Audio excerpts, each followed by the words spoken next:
to discuss something on law, there cannot be a bigger punishment than this. I fully understand. But here I am not going to take the topic or any core aspect of law. I am very happy that I am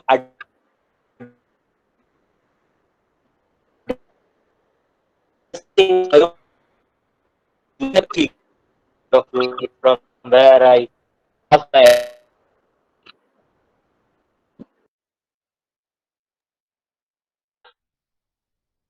and I really thank her and university also for extending me this opportunity. I trusted that it shall be an informal interactive session. I am not a very big man. I am just like any of you. I have faced something else. I have gained some experience in some aspect, which I would share with you. That would be the best way, I think, by which we can interact. Now, before going to any topic, I would say, because I think most of the students are from the legal discipline and LLM or PhD, doing PhD in law. Why there is a legal department? Why there is any legal department or a legal section in any institution? What is the relevance of it? Now we have to see. We can go to the state of people or mind or whatever it may be, or even a matter. We all want to have a comfortable existence.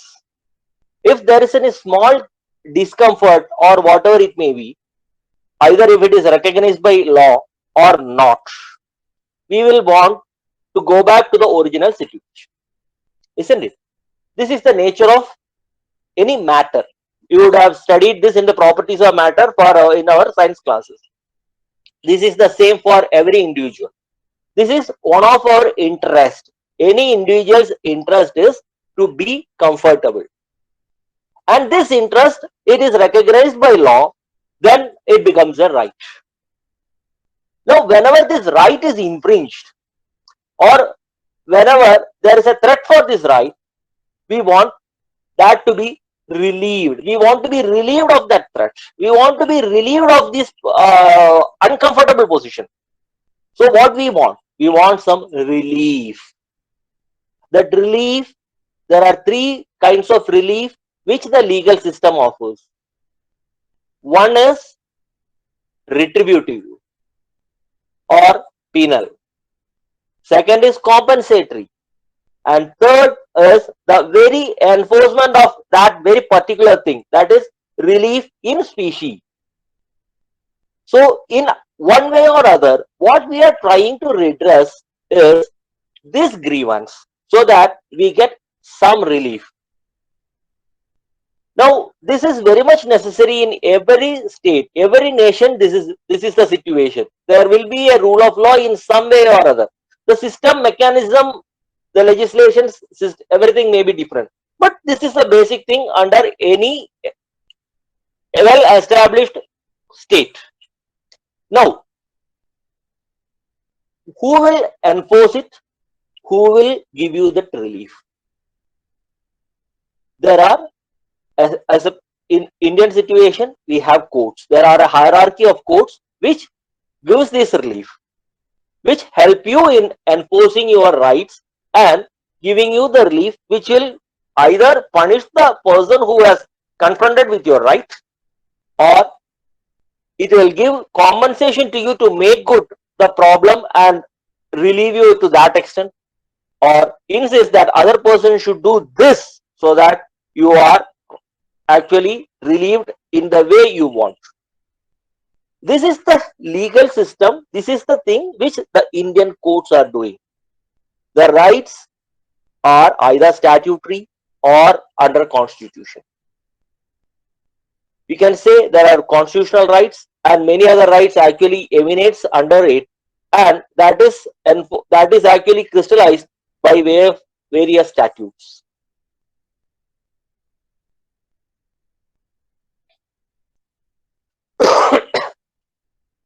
So any institution, any individual, they want to work in this system. has to approach this institution called court of law or tribunals, wherever their right is to be enforced or is their grievance has to be alleviated. This is the basic thing. So what is the purpose of the law students? To become good lawyers. In a way, if I say they are to become lawyers, there could be many questions. Only this is the only profession which is remaining to us? No. But I want to stress this because whatever you do ultimately has to support this mechanism of bench and bar. Any institution will have this section so that legal department, so that they want to work within the legal framework. There could be some relief which is claimed against that institution, or there could be something which the institution claim against the others. How will they do? There, the role of legal departments is very significant. They will actually advise that you have to follow this, then there won't be any problem for you. You will not incur the wrath of the judicial system, and your acts will not be unlawful, and you will not be compelled to pay anything, or you will not be compelled to do something, or you will not be punished. So the significance of legal system is legal disciplines, legal departments is to support this judiciary from the administrative side. It is actually a conduit pipe which legalizes the activity of the executives or the legislature, as the case may be. It something, if some litigation come or if some allegation come against the institution, then also it shields, saying that these are the things which are to be done, which we have done, and hence our situation is well within the legal framework. So there is nothing which we should be scared of, and we can submit this before the court of law, and we can make our stand legally correct. So whatever be the statute, whatever be the nature of business, whatever be the industry, the purpose of any legal department is these two things mainly and primarily. With this object, we have to function there.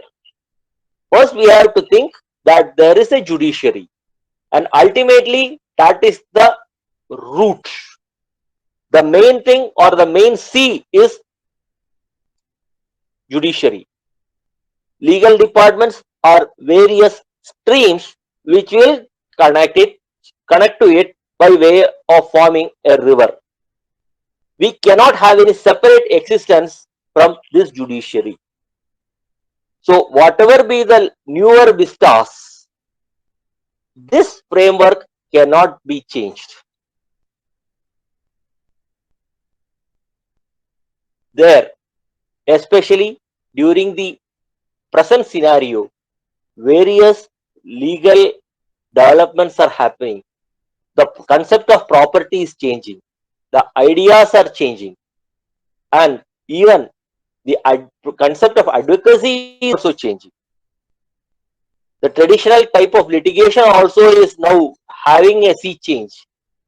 Arbitration is actually coming to the main, actually it is trusted by the people and multinationals. Even the corporates, actually they prefer arbitration because of because they say that it could save the time. And now the ministry have given a circular creating a permanent machinery of arbitration. That is, whenever there is any dispute between two PSUs or one PSU and a ministry, or between two ministries, instead of going for a traditional arbitration, it will name a scheme. It is having a hierarchy of arbitration level. They have to approach that PMA only, and the award is given. It has to be challenged to before the institution which is mentioned therein. You cannot file a Section 34 petition before the principal district court as mentioned in the Arbitration Act. This is a new thing which is coming into existence, which has already come into existence, but PMA number of cases is comparatively low. But I think it will come into, it will have a surge, in fact. Second, another thing is small and medium level industry, the government is going to give a boost. Now it is the main thrust of the government, especially the central government. So for them, there is a special tribunal, there is a special arbitration, and their penalty, the compensation which the tribunal awards is really very high. It is on the higher side. An ordinary arbitrator may not give this much compensation. If the this tribunal, the small and medium industries arbitration, if that council, if that tribunal finds that there is some amount due to this small industry, then not only it gives the award, it gives a compensation or a damages a high amount, which is mentioned there. Even to challenge that, you have to deposit 70% of that award amount. So these are the packages. These are instances where the government now gives some packages for certain industries, for which trained arbitrators are also necessary. There are various forums which give courses for becoming a good arbitrator also. Now coming to Coal India.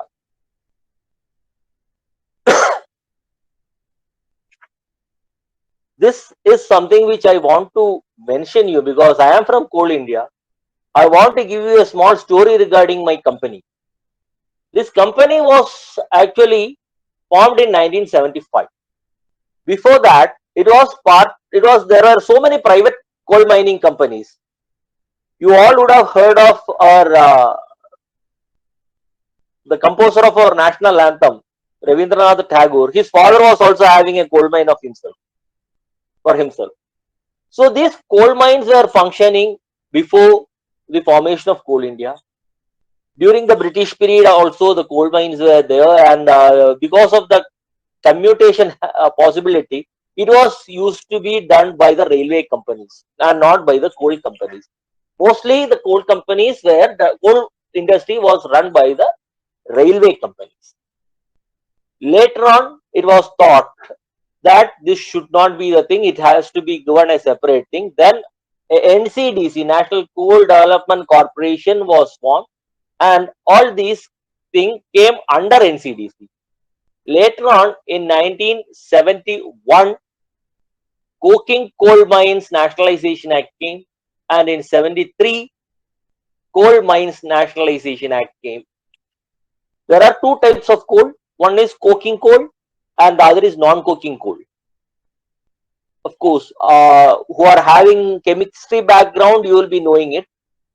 Coking coal means it is used in the steel sector, where the carbon is used as one of the ingredients or one of the elements in the manufacture of steel.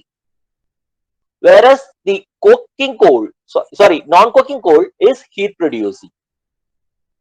So for power plants, thermal plants, etc., we use this non-coking coal. So these two types of coal are mined in India. And first, the Coking Coal Mines Nationalization Act came, which nationalized all the coking coal companies. And in 73, non-coking coal were nationalized. Later on in 75, a company called Coal India Limited was incorporated. Coal India Limited is now having the Maharatna status, one of the 7 Maharatna companies in India. It is the largest coal producing companies in the world. Not only in India, it is the only coal producing company you can say in India. Now, government has given permission to the private players also to operate in the coal mining sector. But Coal India is the largest coal manufacturing companies in the world. It has 800% owned subsidiaries throughout the India. Mostly in the central belt of India, you can find coal, and the coal companies are scattered around the central belt of India from west to the east. These subsidiaries, 8 subsidiaries, have almost 84 areas. This is the small hierarchy I am giving you. 8 subsidiaries having 84 areas. One area may have more than one mines. Totally, we are having 352 mines, coal mines, out of which 174 is open cast and 158 is underground, and the hybrid is 20. And we are producing almost 650 million ton of coal in the per year. This is a record production we are making, and our target is to produce 1 million ton in 2023-2024. Be in Kerala may or not, I am also from Kerala, so I have not seen coal whenever I was in Kerala. Throughout my life in Kerala, I have never seen coal. Till the steam engine was working in the railways, I have opportunity to see. After that, I have never seen coal. But in the north, if coal is not produced for consecutively 1 week, almost the entire nation will go to dark, because the power is given from the power plants for which the coal is essential ingredient. So you can say this is the contribution which Coal India is making. It has a different culture, unlike the oil refineries or steel industries. It has a different culture because we are not manufacturing, we are actually mining. Now, in this process, what are the different avenues and different difficulties which the company faces, and what all are the situations, or what all are the inputs which the legal department is supposed to give? What is the contribution of the legal department in coal mining industry? This is what I want to highlight you today in this interaction.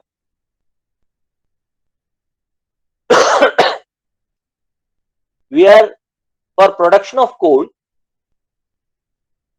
first thing is, just like unlike any factory, we can mine only in that place where the coal situates, where there is a fossil and where it has metamorphosized into coal. Only in those places we can do the mining. We cannot place it in some other place where there is no people, there is no establishment, there is no settlement. There we cannot do mining, because unless there is a coal beneath it. So when we do mining, the main problem we face is, mostly it will be under, beneath forest or dwelling area. So getting the land is the main constraint. Once the land is made available, we have to go for the next step. Now we get land under two statutes, mainly two statutes. One is Coal Bearing Acquisition Act, Coal Bearing Acquisition and Development Act, and second is Land Acquisition Act. Land Acquisition Act is applicable for any type of acquisition for the public purpose. You are all aware of it.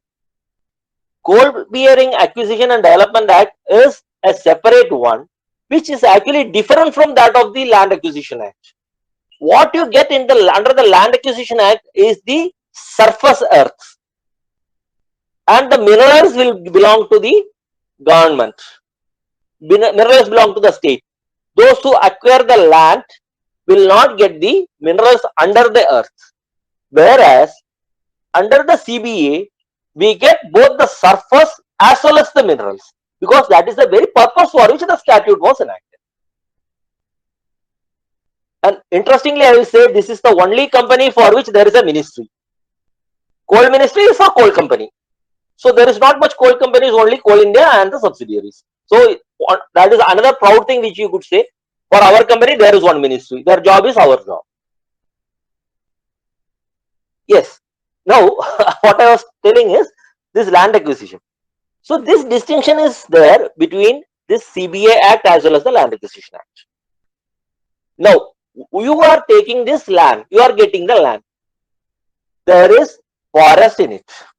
How will you do? How will you do the mining there? First, you have to acquire.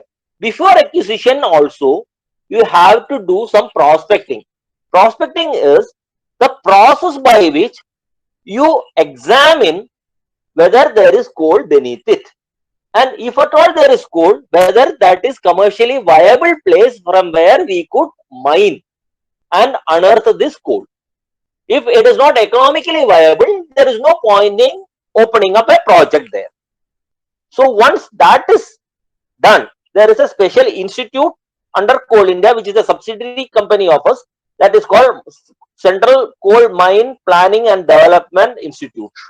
They are the specialists in this area, and they give advice even to the developing countries for for the mining operations, especially in the coal mining sector.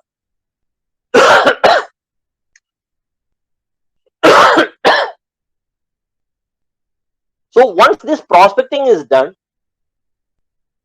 we will go for getting it notified. Even for doing the prospecting, we may have to acquire some places.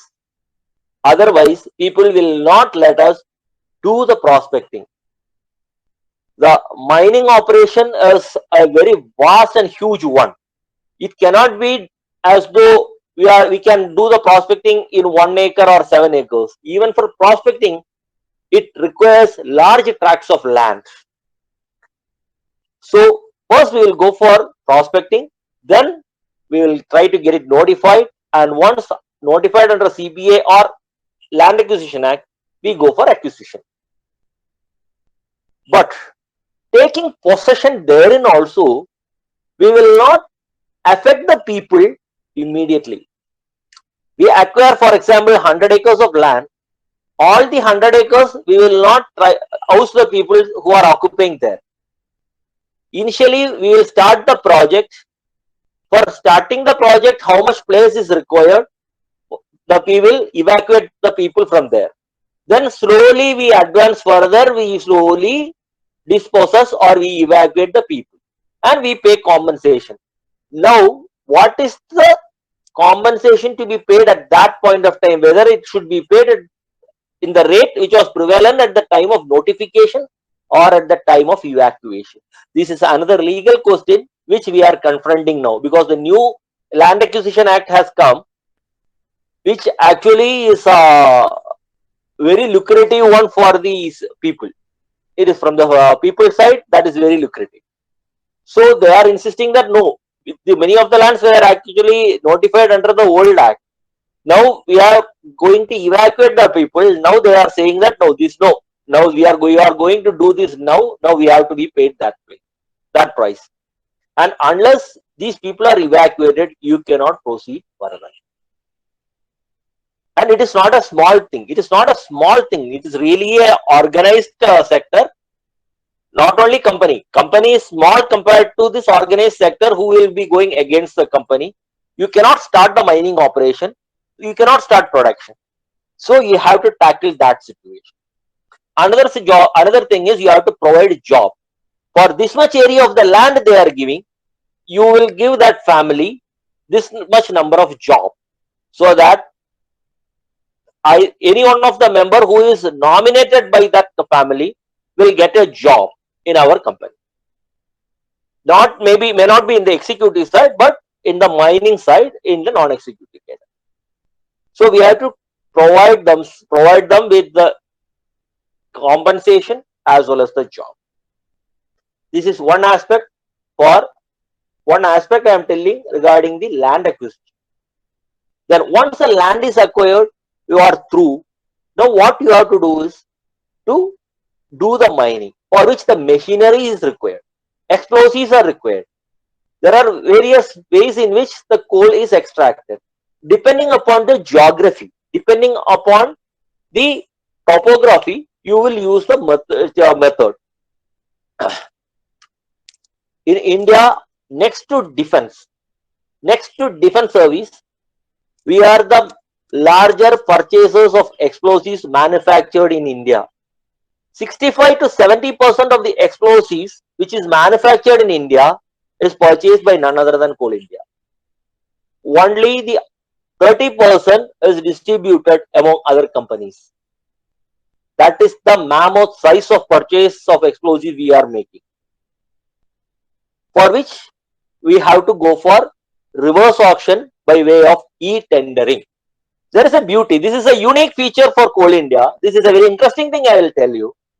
Because for last 10 years, I have been dealing with the litigations and the legal aspects of this explosive purchase. You can say I am sitting over the explosives for last 10 years. For manufacture of explosives, the manufacturer should have a license under the Petroleum and Explosive Substance Act PESO. It prescribes the limit within which they have to manufacture. They cannot exceed that limit. And no single explosive manufacturer can cater our demand.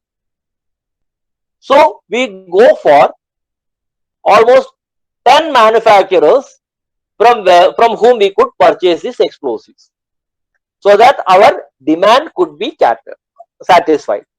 One. Second, if there is any default committed by one manufacturer, our operation will not stop. You would have heard of auction where you will say it will be sold on the largest purchase price or largest selling price. We will do the auction. Here we are doing just opposite. Whoever quotes the minimum price, we will offer that against that manufacturer. And nobody could see what the other person is quoting. No, everybody is given a nickname and everybody is given a different code. And it will be done simultaneously. They can only see the price. And it will go for nearly 1 hour. Then if there is a tie, then again another 15 minutes, then again another 15 minutes, it will go on. So the lowest quoted price will be taken as the base price. Then it will be counter offered against other bidders. Whoever accepts that price, that is the base price, contract will be entered into with that manufacturer for the supply of explosives for the next period of 3 years or 5 years, as the case may be. Now what happened is, in 2006-2007, before this reverse auction actually commenced, or in the beginning of the reverse auction, commencement of the reverse auction, these people formed a cartel so that they could jeopardize this process. They could bring the value high. Coal India approached, first they filed a case saying that we are abusing our dominant position under the Competition Act. That was the first case against Coal India under the Competition Act. The tribunal found we are the largest player, we are in the dominant position, but there had been no abuse of dominance. Then against the cartelization, we filed complaint against Competition Commission, which we won. And 11 manufacturers were directed to pay compensation under the Competition Act. 11 appeals were there before the compact, as it was. Now it is NCLAT. And all the appeals we won. And against them, Supreme Court, they have moved SLP, and that is pending. So this is why I am saying is, this is one of the newer areas of law which you people would have been coming across. Competition Act. It is a hybrid thing. It has both penal nature and a civil nature and a corporate nature. It is a sui generis. That statute is a sui generis one. You cannot call the report given by the Inspector General then equivalent to an investigating report under 173 of CRPC or a commissioned report under section 75 CPC. It is a separate one. It has a separate characteristic. So this is one thing which did. Then second thing is, this is regarding the purchase. Then we are going for global tender for purchasing the heavy earth moving machineries. These value nearly 2000 crores. Each and every machinery is so huge that they will be brought from abroad, they will be assembled, and they will be put into use. So various customs related problems also we face. This is the small idea I want to give you regarding the purchase related issue. Now, the second aspect is you are producing coal. What will you do with the coal? You cannot swallow it. You have to sell it. Then only you will get price. And that is the very purpose for which you are mining the coal. Earlier, it used to be sold because it's a very rare commodity. It was once upon a time labeled under the Essential Commodities Act as an essential commodity. It was having so many restrictions. So prioritized industries were prioritized, and the ministries also were prioritized.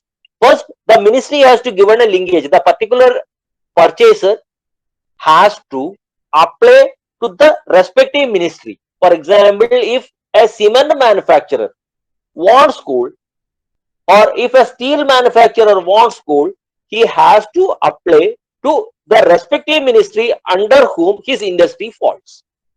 Get a linkage. Then with that linkage, fuel supply agreement will be entered into between the subsidiary of Coal India as well as that particular company.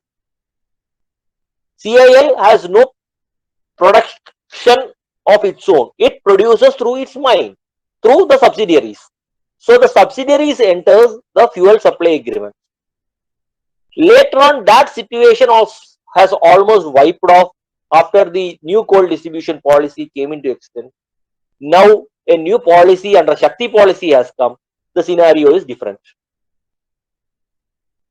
Another thing also is there, you would have come across this Manohar Lal Sharma case where the natural resources are to be auctioned. Now the coal blocks are also getting auctioned. Coal blocks means the area under which you can mine your required quantity of coal, that is auctioned. Now the law has been changed to the extent that up to 50%, up to a particular ceiling limit, after their use, they can sell it also. Thus, the private people are now coming into the mining area, mining industry. So various sales related issues, because the sales also, there will be somebody who, because you cannot, once you produce, how you are producing the coal, how you are mining the coal, you will fix the target based upon the demand. This is the demand which is likely to come into this year, in this year. This much coal we will produce. Once it is produced, you cannot retain and store it for long. There are different grades of coal depending upon the heat value or calorific value. Sorry.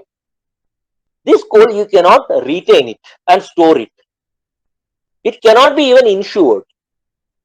So once it is mined, it has to be sold. Suppose you have a person who assures you that I am taking this coal, but later on he is not taking, what will you do? If there is a breach, you can go against him, but what about the coal? This is more important because it's the natural element. It is for the future also we are answerable. Hence, the clauses under the FSA are more stringent. One of the cases, when the manufacturers went, the clauses are so stringent, we are going by abuse of dominant position, and I would say that Competition Commission imposed a penalty of 3,000 crores against Coal India, which was reduced by the combat to 1,750 crores. And the matter is again under challenge before the Supreme Court of India. We have raised the question whether this is an abuse or this is for the nature. This is a nationalized company. This is a public sector company. It's a nationalized company. And this is for the public and the future that we are doing. How can this clause be said to be abuse of dominance? It cannot be treated in par with any other commercial contracts. So this question is pending before the Supreme Court of India. It has not yet been decided. AG is appearing in this matter. I am just giving you the new law, how we are affected. This Competition Act, how we are affected. I am just giving you an idea. Then you will be knowing the various service laws, because it cannot be run. A company or an institution cannot be run without the manpower. So large number of people are there, almost more than 2.5 lakh people are working in our company. So naturally there will be service matters, there will be labor issues. These labor legislations are also part of it. And apart from the large scale this purchase, usually for doing some services, we are going for contract cases. There used to be litigations in the contract management also. The major threat now we are facing is from the environmental tribunals and environmental institutions. We are taking all possible measures so that there should be least pollution. But it is a nature's thing, and stringency is more imposed by the environment protection in organizations and NGTs. It has even given interim order directing us to stop the mining operation of a particular area for some time till it is the environmental or pollution level is actually determined. So in Assam, now we are not able to go for the regular mining activities. And the other environmentalists, actually, they are more concerned about the wildlife. Of course, it should be, everybody should coexist. But certain things, nobody could have any control. For example, we are having mines from a large distance away from elephant corridors. But elephants does not know this law. We know the law. We are keeping our mines operating at a far away distance, far away place from the treaded path. Now the elephants come to this side and something happen for which also we are answerable, and we cannot educate the elephants or the living being as the case may be. So these are occasional conflicts which actually we have to face. This is an inevitable situation, legal situation which we used to face. Then there are miscellaneous issues, and I think I have covered the purchase, sales, and service related matters, environmental issues. Now, exactly. Being the law students, you would have come across the latest decision. Later, no, it's not too latest a decision of 2017. You can jot down this case number, writ petition civil 114 of 2014. Order dated 2/8/2017, Common Cause versus Union of India and others. This is a very, this you have to read this judgment. Law students should read this judgment. What perspective we used to have when we were a law student? I was also a law student at that point of time. And even at the beginning of my career, I was very jubilant. Whenever I get an order or whenever I find a judgment imposing something against the state, now I am on the side of the state. I know what the difficulties the state face. At that point of time, I was not facing this. It is, you can take it from us, you can take it from me. Between a private player and the government or a state, the state institutions, they will give more importance and more insistence on the enforcement of the legal sanctions and the legal parameters. They will say that okay, production may go down, but these legal steps and this legal action and these legal parameters and indicators we will strictly adhere to, which the private players may not go for. Here, the Mines and Minerals Development and Regulation Act, Section 21(5), that was given a new meaning by His Lordship Justice Madan Lokur. He said that Section 21(5) it is actually coming under penal provisions under MMDR Act. Madan Lokur said, His Lordship said, even though it is coming under the penalties, it is more of a compensatory one. It's actually he gave such an interpretation that it is not a small penalty which you have to pay. It is just like a unliquidated damages, such things which you are now compelled to pay under this. I will just in a nutshell, I will tell you what the situation was. We confronted with such a situation. Why I am saying is how the legal practice helped me in actually tackling that situation. I will never say that claim that I have tackled the situation by its horns. I have never caught that bull by its horns. I have never tackled it, but I have tried to solve a particular hurdle. That I will tell you. There is a famous case, Godavarman Tiruvulpad case, which is before the Supreme Court. Time to time, various orders are passed by Supreme Court in that case, and by one regarding the violations done by the iron and manganese ore manufacturers, the Supreme Court constituted a CEC, Central Empowerment Committee, and directed to formulate the guidelines and all those things. CEC found that many of the iron and manganese ore manufacturers, that too in the Konkan side, Goa side, they flouted many of the legal aspects. They were running without any mine plan. They were doing the mining activities without any project report. There was no consent to operate under the Air and Water Act. They did not get sufficient environmental clearance, etc. So Madan Lokur, his lordship did what he did it. He interpreted it and said, whatever produced was extracted, mined in excess of what is given in the project report or mine plan, and what is the limit under the consent to operate, or what is the limit for which the environmental clearance is given.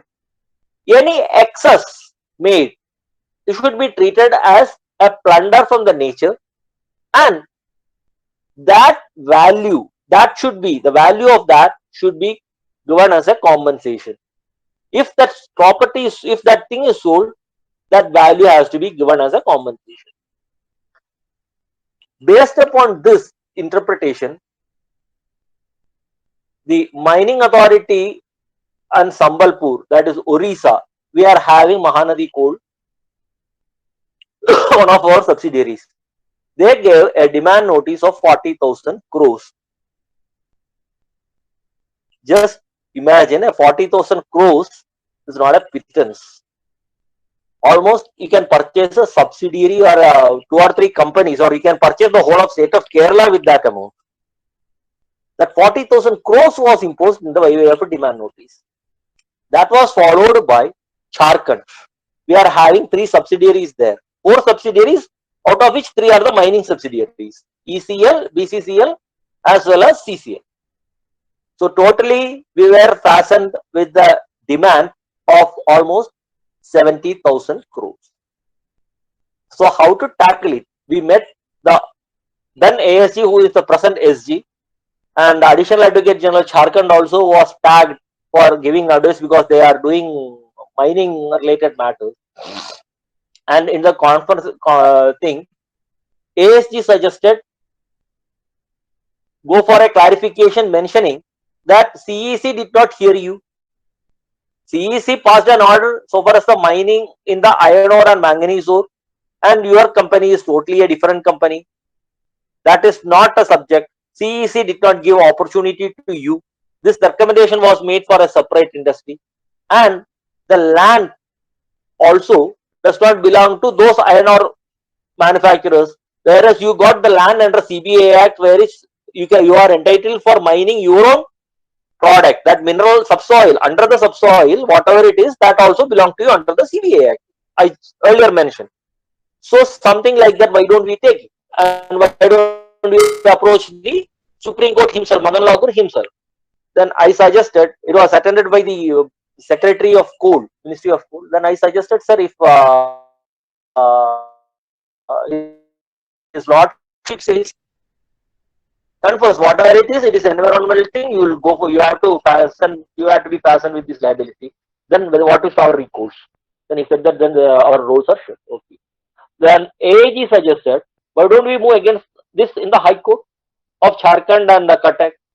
Very good, sir. I am very happy that if a stay is obtained. But when the Supreme Court judgment is there, whether their lordships at Jharkhand and Cuttack will be bold enough to deviate from this, he was also not confident. Then I suggested, sir, whatever it may be, there is a revisional authority which is none other than the secretary level people or a joint secretary level officer of the Ministry of Coal. Ministry of Coal is our parent department. parent thing. So why don't we approach under the revisional thing for having get the demand annulled, because they have not followed the principles of natural justice.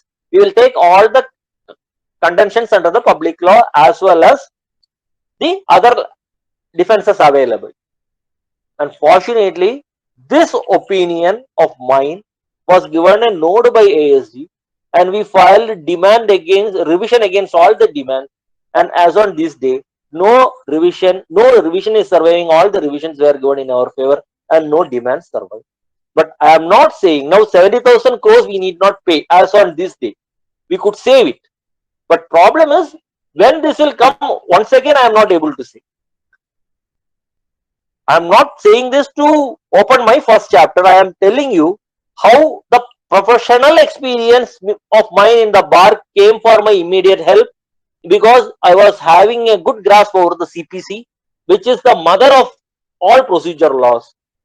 Every law student, I would say, whichever industry you go, you should have a grasp over that CPC. And that CPC helped me in actually advising what type of procedure we have to adopt so that we could be safe. And second thing is, this is something which the legal department alone could say. They could give, the others could see, others could give you the facts. They cannot say how you have to proceed. ASG has nothing to lose. AAG has nothing to lose. But if my company is wound up, I have many things to lose, and many of my colleagues have many things to lose. So this will create a grave situation. So this we actually tackled. These are newer things, newer problems actually we face day by day. Then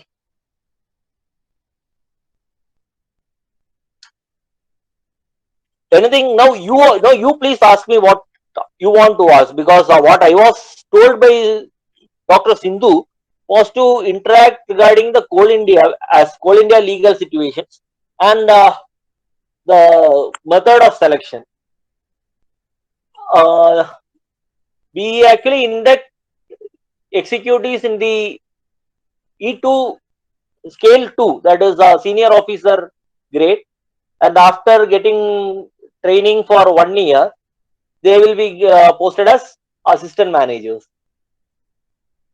Law degree is the essential one with first class, and there will be examination having two parts, general studies, reasoning, etc. on the first part, and second thing is legal only. It will be mostly objective, and NET syllabus is the thing which our agency is following now. Once that is cleared, we have to attend an interview, and based upon that interview you will be selected, and after that you will be sent for medical examination, because there are certain parameters which preclude you from working in the mining industry, etc. Vision, mining, color blindness, etc. are very particular so far as to work in the mining industry. So once that is done, then you will be sent to Indian Institute of Coal Management. There is a training institute under Coal India Limited. It's an autonomous institution. It's a society formed under the Coal India, in Coal India aegis. So after the training, you will be posted under in any of the subsidiaries or headquarters as the case may. You start with E3 assistant manager. The second thing is E4 deputy manager. Third is then E5 is manager. E6 is senior manager. E7 is chief manager, and E8 is general manager.